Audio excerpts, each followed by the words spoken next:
But I think that there are a lot of young people who will listen, who will have the courage to say, you know what, I'm gonna get out. I'm in a bad situation right now. I'm gonna get out of that. I think I found that a big chunk of surviving as a young black male was knowing when to walk away from bad situations. Knowing when to say, I don't want, let me out the car, man. Like the menace, like not Menace to Society, Boys in the Hood. Remember that?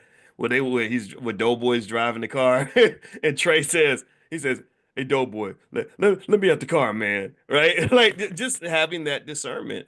Um, I was thinking about that in terms of just how many times I had to say, let me out the car. I'm out of here. I'm not. I don't want to be here anymore.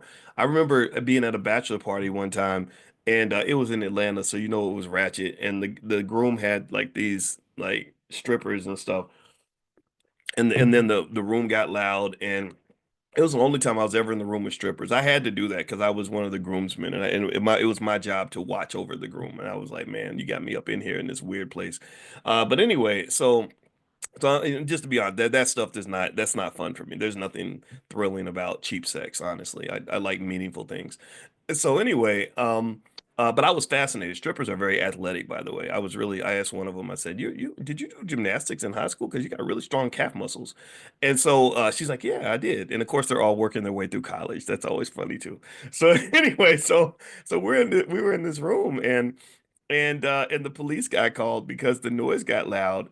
And there was one guy, I remember, I'll never forget him. He had a really good job working for some company, and he was like a high flyer. He was on his way to becoming an executive of the company.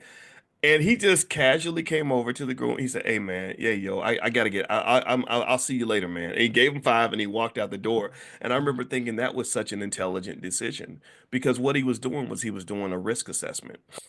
He said, I got a good job. I got a good situation now. I got a wife at home. I got this great job that where I'm getting promotions and he was making over $100,000 a year at that time. He said, I'm not gonna mess this up by being in the wrong place at the wrong time.